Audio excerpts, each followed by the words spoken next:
Bueno, ¿qué tal? ¿Cómo están? Le fui aceptando a todos. Voy a corroborar. Ahí se quiere también unir Guillermo.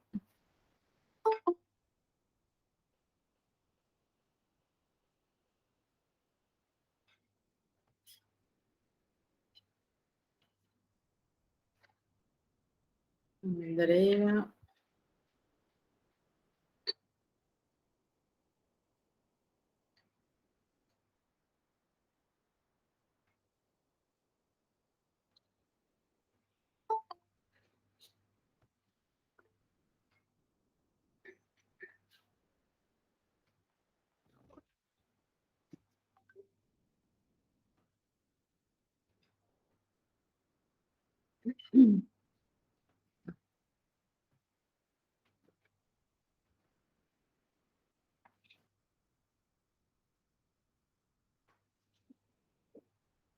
Bueno, creo que ya estamos todos, ¿verdad? Estamos 10 participantes. Sí, profe. Si falta alguien más. Ok, espectacular. Bueno, me dijeron que ya entramos en el tema de ginecología. Anteriormente, todo lo que desarrollamos, los temas anteriores, eran sobre obstetricia, ¿verdad? Las patologías más frecuentes, todo lo que implica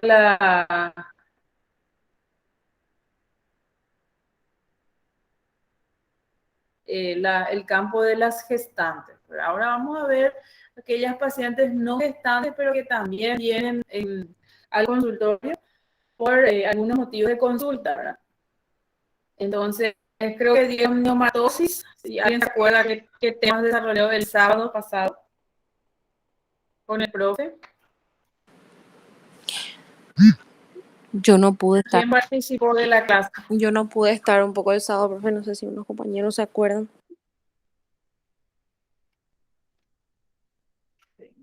De los que estamos acá, ¿quiénes participaron?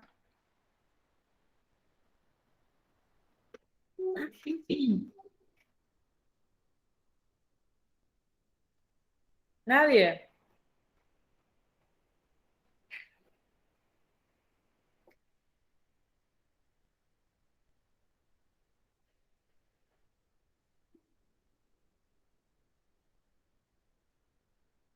Bueno, entonces, procuren siempre estar presente también en las clases eh, magistrales, digamos, de los sábados, para ir llevando, entonces, si es que surge de repente alguna duda, podemos aclararla en nuestro espacio que tenemos también nosotros los jueves, y así poder enriquecer cada vez más nuestro aprendizaje.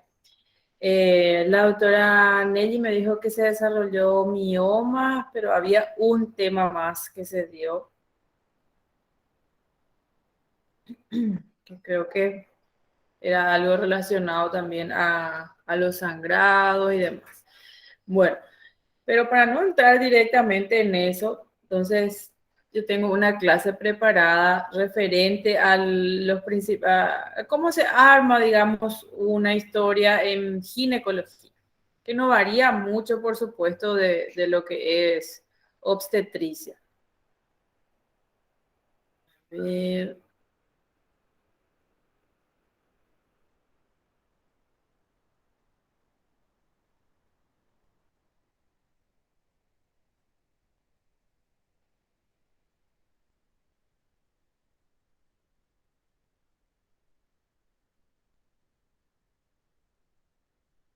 Bueno, entonces me dicen ustedes si se logra ver la proyección. Ahí sí, profe. Se ve espectacular. Entonces, nada más para hacer un repaso de lo que es también la paciente ecológica, que generalmente viene también por algunos motivos de consulta en específico, cuáles son los más frecuentes, lo que sí o sí vamos a tener en un consultorio de gineco, ¿verdad? Y algunos métodos auxiliares que podemos utilizar, los de rutina y los especializados, ¿verdad?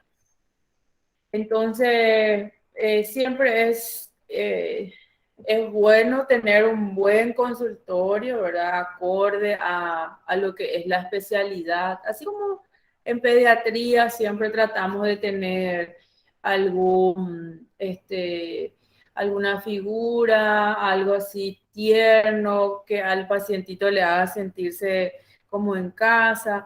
Entonces es lo mismo también tanto en obstetricia como en ginecología. Buscar siempre tener un ambiente agradable, cómodo y privado, ¿verdad? Que no esté entrando y saliendo gente a cada momento, porque cuando llega esa paciente va a confiarnos seguramente algo muy privado y que le costó luego mucho venir a la consulta, entonces hay que darle la atención que se merece.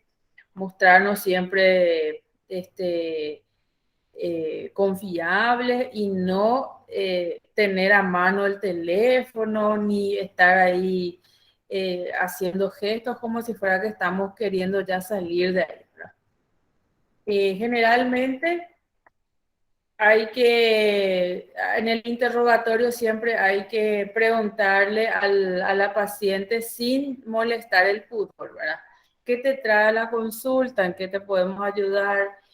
Una cosa así, ¿verdad? Pero tratar de ser amables, dejar de que ella también nos cuente su problema, porque muchas veces demasiado dirigido hacemos las cosas, ¿verdad?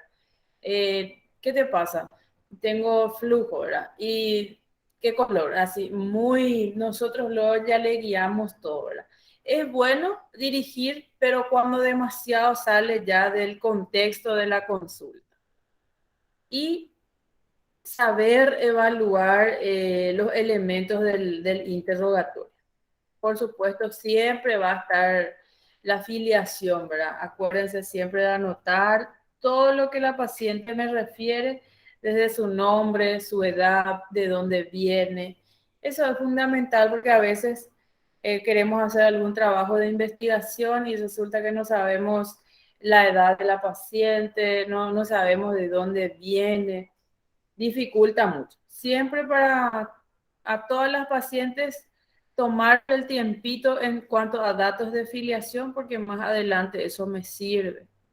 Después, por edades, yo me puedo ir guiando hacia qué voy a ir apuntando mi consulta, ¿verdad? Si es una nena, si es una niña, entonces puedo tener ginecopatías congénitas, malformaciones o procesos inflamatorios vulvovaginales. Entonces, esos serían los motivos de consulta más frecuentes le trae, generalmente viene con la mamá, le trae a la niña, entonces yo ya abro mi casillero de posibilidades. En un adolescente, procesos endocrinos, trastornos funcionales del ovario, quistes simples, alguna irregularidad menstrual, tienen ciclos monofásicos porque generalmente no tienen ese primer ciclo de estrógeno, ovulación y progesterona, porque a lo mejor no hay una ovulación propiamente todavía. Madurez sexual entre 20 y 45, todas estas posibilidades, ¿verdad? Es mucho más amplia, ¿verdad? Puede ser alteraciones en la reproducción, aborto, embarazo ectópico, mola, que ya conocemos nosotros cómo se manifiesta, ¿verdad? Vienen por sangrado de la primera mitad del embarazo, coriocarcinomas, y por ahí estoy teniendo una mola que estoy siguiendo, infecciones sépticas puerperales, traumatismos obstétricos, esterilidad, infecciones, las ITS, por supuesto, en este rango etario es frecuente. Entre 35 y 40, lo más frecuente es que vengan por estos motivos, pueden ser por patologías tumorales, ¿verdad? Mioma uterino, tumores de ovario, carcinoma de cuello uterino. Acuérdense que el CA de cuello es muy frecuente y más o menos en 35 a 40 años podemos tener, siempre hay que pesquisar. Entonces, ¿hace cuándo fue la última vez que te hiciste tu PAP y tu colposcopía? Tenés el resultado, siempre hay que, por más de que ella vino por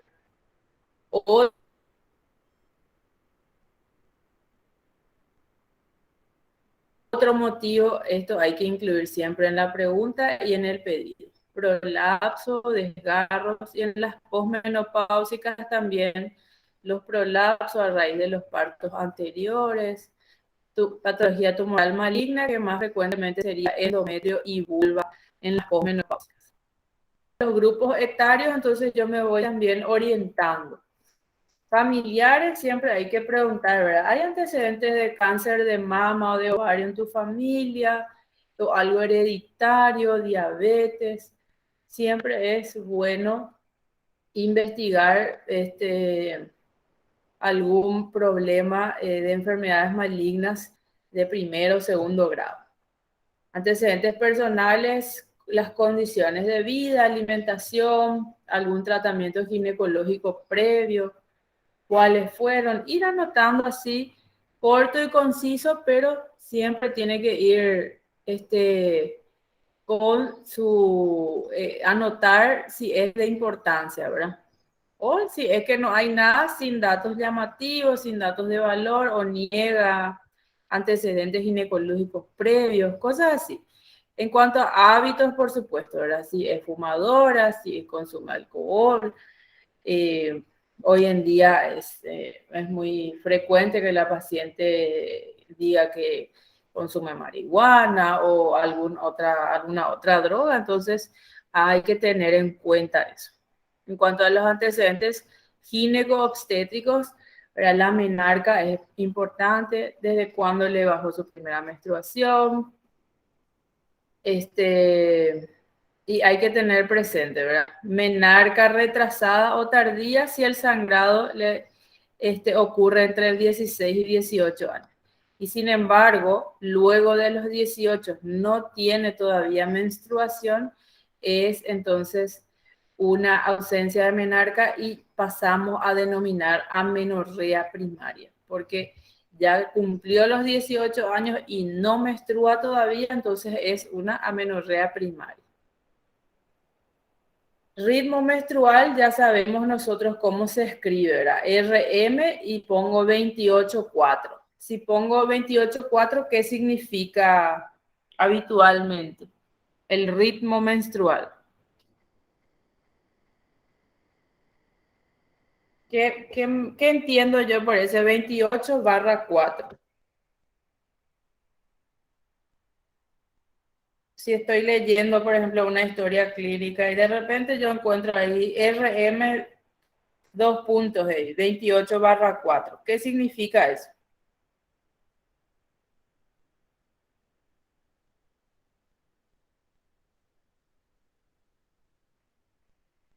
¿Alguien tiene alguna idea de a qué se está refiriendo?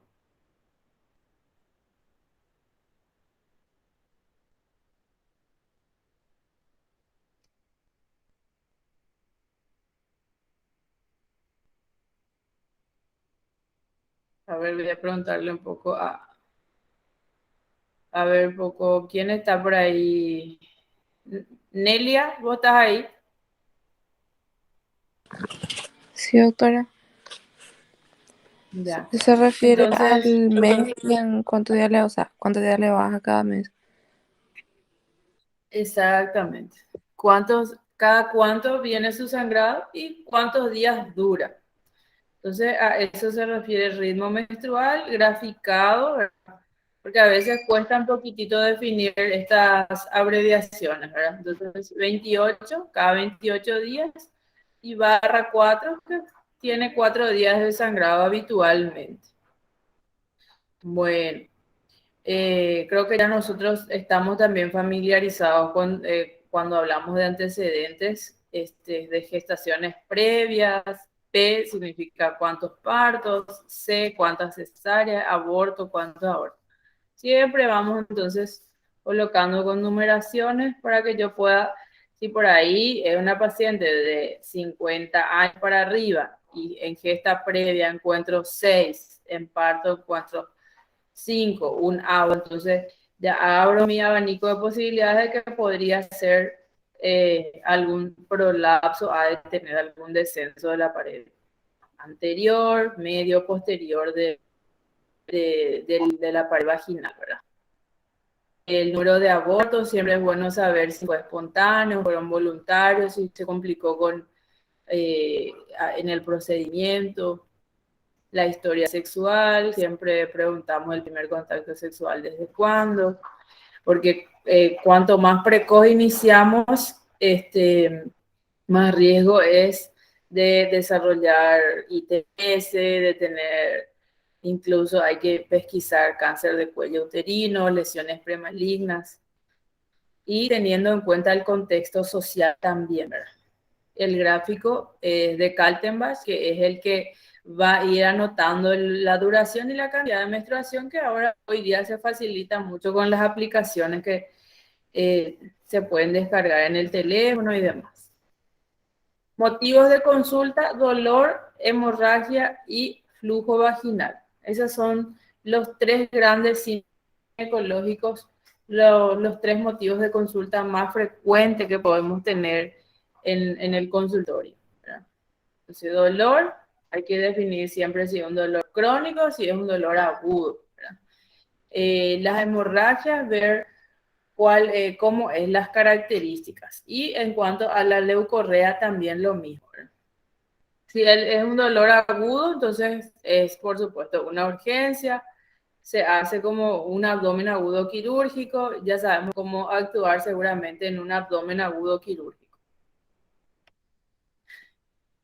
¿Alguien tiene alguna idea de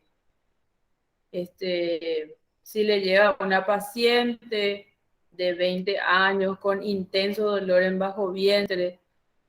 No precisamente estamos vamos a decir, estamos haciendo una guardia en la urgencia, ¿verdad? Estamos haciendo algo general, ¿verdad? Paciente de 20 años con intenso dolor en bajo vientre, ¿cuáles son mis posibilidades? ¿En qué yo puedo pensar y cómo yo abordo a esa paciente?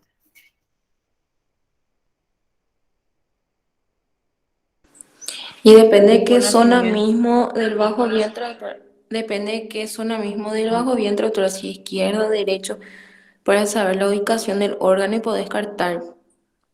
Por ejemplo, para descartar, o sea, Y una vamos a suponer apendicitis. que es derecho, ahora vamos a suponer que es entonces hipogastro y fosa ilíaca derecha. ¿Cuáles son tus posibilidades ahí? Vos ya te vas a hacer tu esquema ahí mental. Bueno, esto puede ser esto, y le voy a pedir, le voy a examinar. ¿Qué primeramente pensamos? Entonces, cuando es fosa ilíaca derecha, lo primero que viene a la mente, paciente joven. Y podría ser, por ejemplo, una apendicitis aguda, hernia Exactamente. inguinal, inclusive un Espectacular. embarazo ectópico también podría ser, doctora. Exactamente. Entonces, yo no puedo dejar de pensar que puede ser algo ginecológico, ¿verdad? Voy a primeramente por frecuencia, ahora entonces voy a ir pensando, AP, bueno, le hago su laboratorio, le hago su examen físico, defensa, tuvo un poquito de náusea, sensación febril, y después, para descartar embarazo ectópico, que yo preciso, que me parece que, ¿cómo puedo descartar eso? Realizando una ecografía. Una eco y un análisis sencillo que es nuestra beta HCG. Acuérdense siempre de que si yo estoy en un consultorio, en una guardia en la urgencia y me llega una paciente con vida sexual activa, entonces por dolor en hipogastrio y estoy sospechando que podría ser AP, pero igual yo tengo que pedir beta HCG para descartar un embarazo ectópico. Por más de que ella me diga que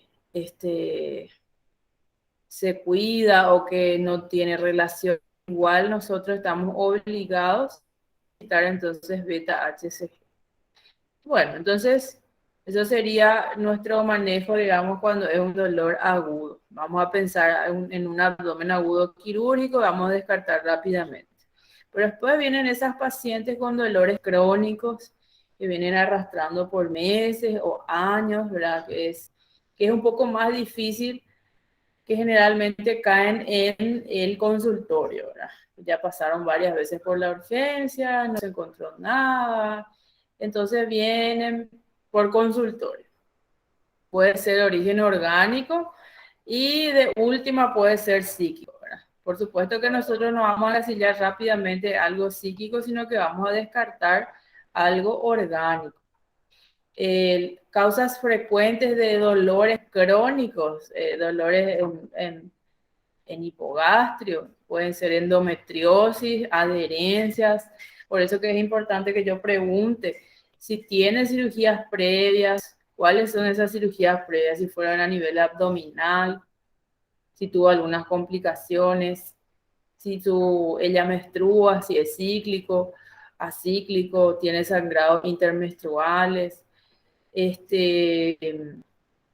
También todo lo que es parametrio, o sea, vamos a suponer ovario, trompa, todo eso también genera mucho dolor.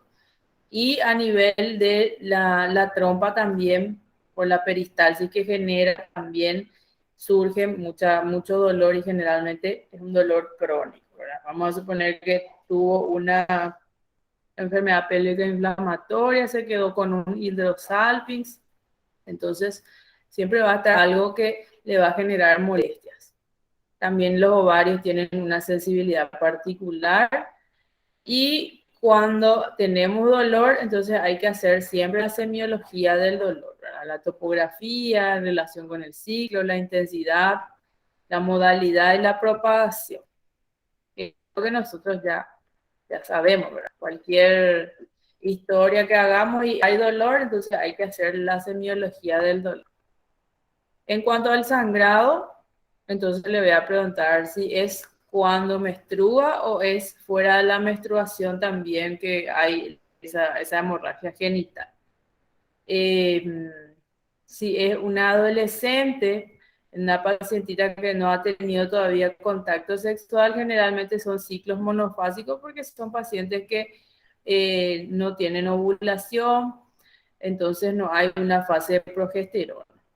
El periodo de actividad genital hasta los 30 años, embarazo ectópico, aborto, todo es vinculado a la gestación, es lo que yo tengo que primeramente descartar. Una vez más, si pongo por grupo de pacientes en edades más o menos que uno pueda sospechar una u otra cosa, ¿verdad? Entre 35 y 45 mioma y CA de cuello. Siempre hay que, en estas edades hay que más todavía buscar eso, ¿verdad? 45 años metrorragias y las de 50 años para arriba, carcinoma de útero o puede ser la menopausia misma que genera algunas alteraciones en el sangrado, adenocarcinoma y las iatrogénicas. Entonces, este es un cuadrito que es muy interesante, ¿verdad? Entonces, cuando hay alteración de ritmo menstrual, es polimenorrea u oligomenorrea. Entonces, ¿qué significa? Que la paciente con polimenorrea tiene un sangrado menstrual en menos de 21 días. O sea, que menstrua luego cada 20 días más o menos, ¿verdad?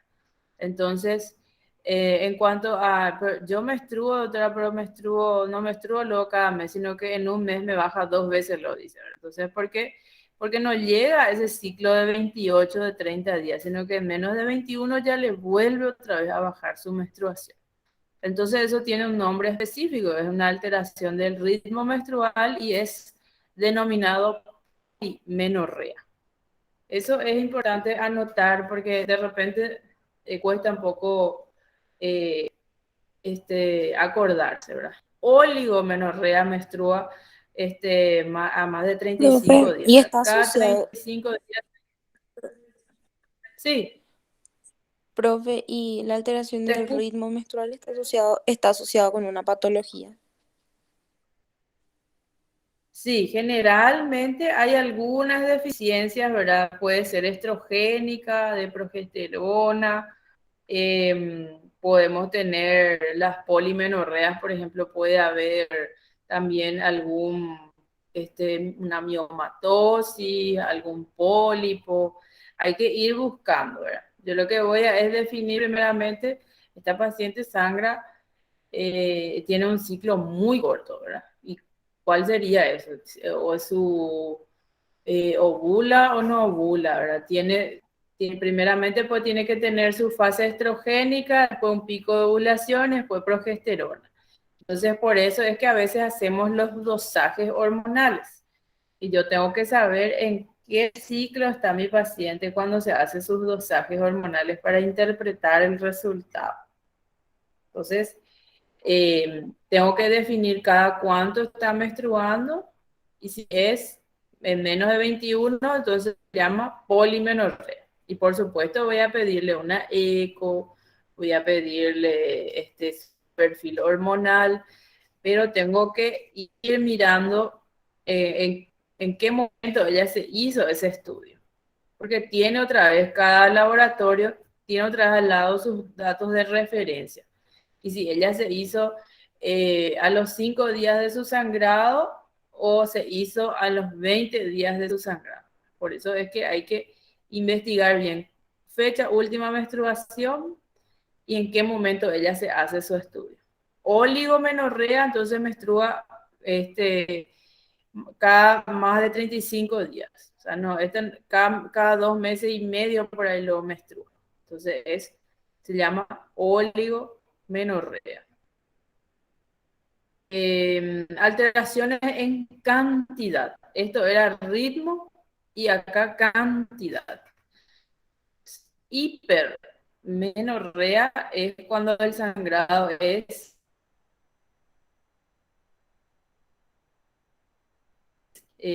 abundante, ¿verdad? Mayor a 150 ml. Es difícil entonces saber específicamente cuántos ml, ¿verdad? Pero uno va investigando un poco cuántas toallas usa, si usa siempre las nocturnas, o durante el día tiene que usar las nocturnas porque mancha todo, y así entonces yo voy calculando que es una hipermenorrea. Hipomenorrea es que tenga un sangrado muy escaso, menos de 50 ml en cada ciclo. Generalmente habla de, yo tengo un sangrado cada mes, pero es muy poco, es prácticamente el primer día y después ya es manchita. Entonces, puede ser normal o si es demasiado escaso, es hipomenorrea. Bueno, después, estos 4 conceptos lo que son fundamentales, ¿verdad? Después tenemos hipermenorrea o menorragia, que es el incremento del sangrado menstrual en un ciclo de duración normal, ¿verdad? Menstrua cada 28 días, pero menstrua demasiada cantidad. O menometrorragia le decimos cuando se acompaña también de molestias, dolores en bajo vientre. La hemorragia ovulatoria o mesocíclica corresponde a una disrupción endometrial por descenso de estrógenos en el periodo periovulatorio. Estos son más difíciles de diagnosticar, ¿verdad? Porque generalmente tienen que hacerse unos controles seriados del estrógeno para ver si es que desciende abruptamente. Hay que ir haciendo una gráfica, ¿verdad? Después están las hemorragias postmenstrual que corresponde a una anómala degeneración endometrial. Entonces acá también nada más para que conozcan, esta es la nomenclatura anterior, la clásica, ¿verdad? Opsomenorrea y proiomenorrea, que de repente también vamos a escuchar seguramente. Y fíjense en la definición de opsomenorrea: flujo menstrual infrecuente, ciclos de más de 35 días. Y coincide entonces con oligomenorrea. Entonces es lo mismo decir oligomenorrea, ¿no?, y decir opsomenorrea. Anteriormente la denominación era opsomenorrea. Y proiomenorrea es ciclo de menos de 21 días que coincide con polimenorrea. Entonces, poli y proio, entonces estamos hablando de lo mismo. ¿Hay alguna duda? De mi parte, no, profe. No, No, profe. estas nomenclaturas cada tanto vamos a ir rememorando, porque a veces cuesta un poco fijar los conceptos. Entonces, sería interesante que nos acordemos de ritmo y cantidad. Cuando es ritmo, poli y óligo. Y cuando es cantidad, hiper y hipomenorrea. Entonces es más fácil de acordarse. Se sigue viendo la proyección, ¿verdad? Sí, profe. Ok. Bueno, después dijimos, bueno, ya pasamos el dolor, que puede ser un dolor agudo, un dolor crónico, las alteraciones en cuanto a las hemorragias, ¿verdad? Después tenemos lo que es el flujo vaginal, ¿verdad? Que también vamos a tener muchas pacientes que vienen por leucorrea. Entonces se queja de que siempre se encuentra húmeda, que tiene olor, que mancha la ropa interior, que se ve acartonada, entonces es muy incómodo. Se puede observar flujo, irritación vulvovaginal, prurito, escozor, quemazón, coitalgia, ¿verdad? Prácticamente ya no puede tener relaciones porque le molesta mucho por la irritación de la zona y disuria. Entonces, la leucorrea o flujo es el aumento patológico de las secreciones y fíjense que tiene un buen porcentaje de motivos de consulta de la mujer, que es en un 25% las pacientes acuden por leucorrea. Y después hay algunos datos que podemos nosotros entresacar a las pacientes para definir probablemente las causas. Si es una candidiasis vulvovaginal, entonces el síntoma fundamental es algún prurito, aumenta en la segunda fase del ciclo y disminuye en la fase menstrual.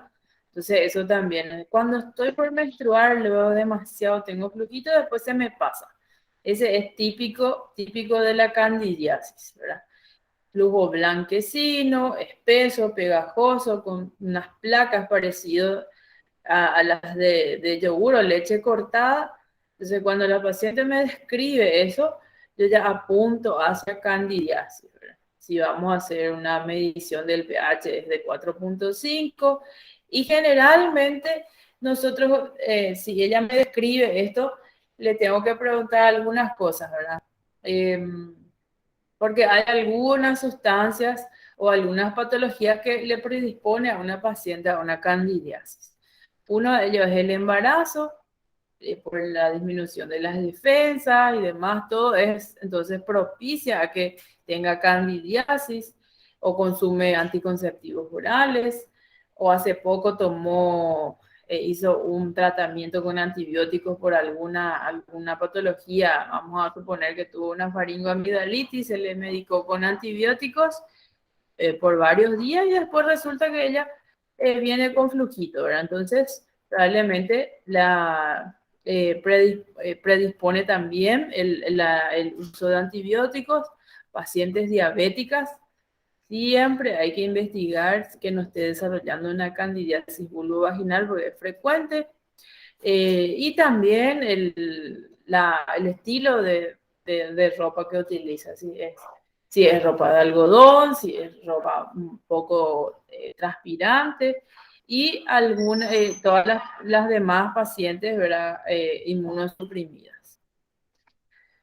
Bueno, después está la Gardnerella, que es una vaginosis inespecífica que también suele arrojar el resultado, ¿verdad? En un estudio de secreción vaginal, nos viene Gardnerella vaginalis, pero generalmente la Gardnerella uno ya la hace un diagnóstico previo porque generalmente tiene muy mal olor, casi siempre también con irritación, es grisáceo, la característica de la coloración, homogénea, viscosa y maloliente, un pH mayor a 5. Entonces, cuando se queja que demasiado es oloroso, ¿verdad? Eh, Probablemente sea una Gardnerella. Después está la tricomoniasis, que es la clínica, es más variable, puede ser desde asintomática a aparecer flujo, prurito, dispareunia, quemazón, y síntomas urinarios. Y la característica del flujito es que es amarillo, grisáceo, espumoso, ¿verdad?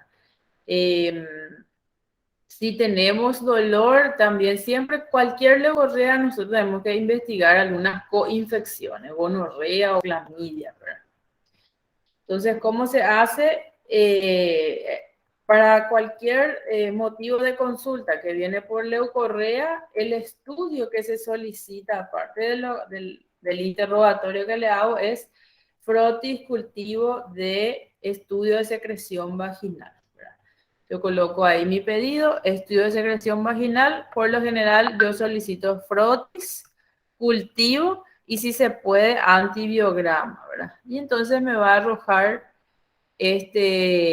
si es candidiasis o viene asociada a candidiasis con Gardnerella, que puede ser también que no solamente sea un microorganismo, pero si yo voy a hacer un tratamiento empírico, porque el estudio de secreción tarda 3 días más o menos, entonces por eso es que debemos conocer las características de la leucorrea y para poder iniciar, si es que voy a iniciar algún tratamiento.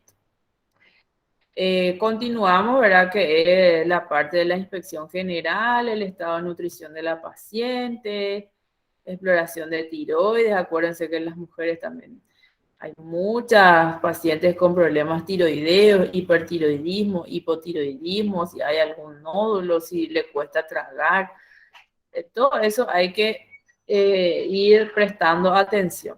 Exploración de mamas con los brazos a los lados, después se eleva por encima de la cabeza, se aprecia el volumen, si hay simetría, si hay alguna desviación, aplanamiento, retracción o secreción de pezones. Entonces vemos acá, aprovechando que es el mes el octubre rosa, ¿verdad?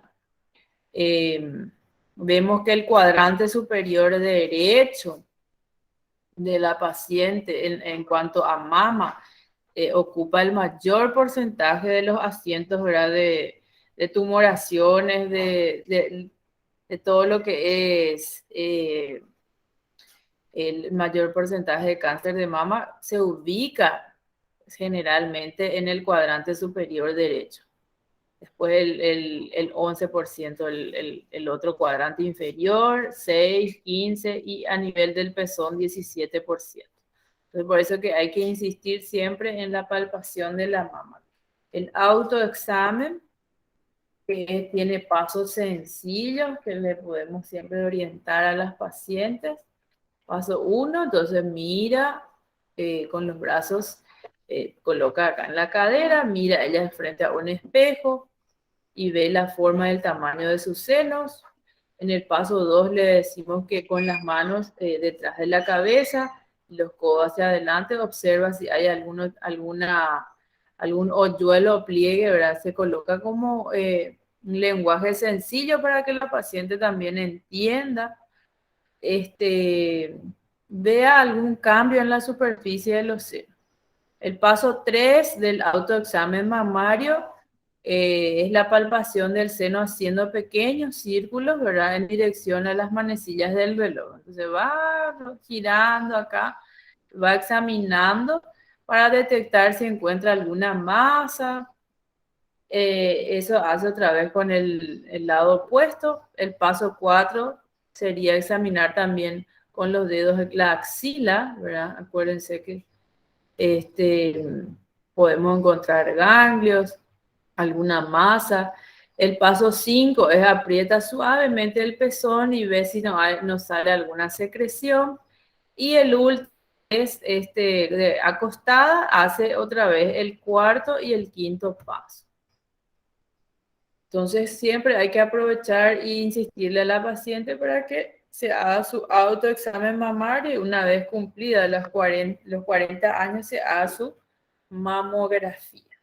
Bueno, entonces lo que ya sabemos nosotros, buscamos siempre, hacemos la inspección del abdomen, si es una obesa, si hay cicatrices, antecedentes de embarazo, generalmente hay algunas estrías, ascitis y demás cosas, ¿verdad? En la palpación siempre hacer una palpación superficial y profunda, percusión, auscultación. Siempre hay que tratar de completar. Y por último, se deja a final el examen de los órganos genitales, ¿verdad? Siempre entonces hay que hacer un examen general y finalmente hacer el examen ginecológico, que es un error que todos cometemos, ¿verdad? Que de repente vienen ginecólogos, bueno, acostate en la camilla, sacate la ropa, te vamos a examinar. Así, de rápido, a secas, y la paciente ni siquiera se pudo todavía sentar o mirarnos a la cara y nosotros ya, entra señora, acuéstese y todo. Entonces, ese tema del interrogatorio le ayuda mucho a la paciente para que entre en confianza y no directamente luego ya ir al examen ginecológico. Bueno, entonces vemos ahí la distribución pilosa, labios mayores, menores, entreabrimos siempre, para el tacto, uno siempre tiene que entreabrir los labios, ¿verdad? Entre el índice y el pulgar. Se fija ahí en el clítoris, la horquilla del perineo, todo lo que es meato urinario, desembocadura de las glándulas mayores, porque puedo tener una bartolinitis, prolapsos, me voy fijando. Entonces, una vez de que yo, sería bueno también realizar una especuloscopía. Vemos entonces acá, este es el espéculo, pues paciente en posición ginecológica.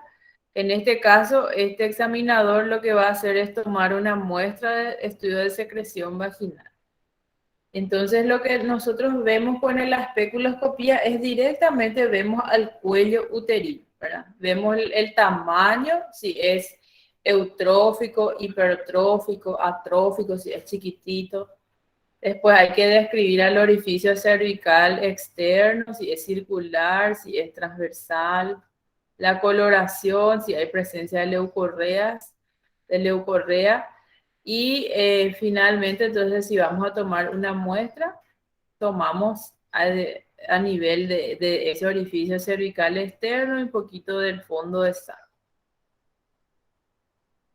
También la exploración rectal hoy día es fundamental. Muchas veces para llegar a hacer el estadio de alguna patología como es el cáncer de cuello uterino, sí o sí debemos realizar el tacto vaginal, el tacto rectal, perdón, una de las posiciones en las cuales se logra un buen tacto. Y después está la analítica complementaria para llegar al diagnóstico, que es, por ejemplo, el examen general, un hemograma, eritrosedimentación, las pruebas serológicas, glicemia, perfil renal, hepático, lipídico. Si yo estoy sospechando una infección urinaria, entonces orina simple más urocultivo, porque a veces los dolores en hipogastro llegan fatales y al final es una infección urinaria. La determinación de embarazo, acuérdense de solicitar siempre en una paciente con vida sexual activa beta-HCG. Dosajes de hormonas tiroideas, FSH, T3, T4, dosaje de hormonas sexuales, FSH, LH, prolactina, progesterona. Cuando la paciente viene por algún problema de esterilidad, también generalmente le damos un pedido de espermograma al marido. Si es que se va a someter a algún tipo de procedimientos, un electro y una placa de tórax. Bueno, entonces vamos a mirar por esta imagen, que lo que hace es, por ejemplo, es una cureta que hace un legrado endocervical. Entonces, vamos a suponer que yo tengo acá un polipito, alguna masa, lo voy a sacar y después voy a hacer un legrado endocervical, que este es el canal endocervical. Entonces, es una de los estudios que se puede realizar. O viene por endometrio engrosado, entonces hago un legrado biópsico fraccionado. Saco parte del canal endocervical y después este mismo instrumental sube más arriba y raspa la parte del endometrio. Esta es una pinza que se llama pinza de sacabocado. Fíjense que tiene como unos dientitos que uno puede abrir y cerrar ahí por el cuello, entonces saca una porción. Por eso es sacabocado, se dice como si fuera que está mordiendo algo. Por ejemplo, si tengo alguna imagen anormal a nivel del cuello uterino, se puede usar esta pinza para biopsia que se llama ensacabocado. Acá tengo un legrado biópsico fraccionado, entonces sería esta la segunda parte, la parte del endometrio. Primero saqué muestra del endocervix y después saqué entonces muestra del endometrio. Después tengo lip, es una forma de cono que estoy retirando del cuello por ejemplo, tengo una imagen. Tengo un diagnóstico de neoplasia intraepitelial grado 3 o grado 2, ¿verdad? Tengo un SIN 2, un SIN 3 a nivel de cuello, entonces saco esta porción, es una conización, pero con una asa diatérmica. Me sirve entonces de diagnóstico y me sirve de tratamiento. Y la conización con bisturí frío es lo mismo que hace este cono lip, pero es con bisturí frío. Entonces hago una incisión circular, pero en forma de cono para poder retirar. Tiene que agarrar un poco de canal esta incisión. Por eso que pone medio en bisel, medio de costado el bisturí. Cuando tengo alguna patología a nivel de cuello, entonces me sirve como diagnóstico y como tratamiento. La histeroscopía hoy en día es el gol estándar, digamos, para todas estas patologías, ¿verdad? Vamos a suponer que yo tengo un endometrio engrosado, tengo pólipo o alguna miomatosis. Previamente tengo que sacar muestras, ¿verdad?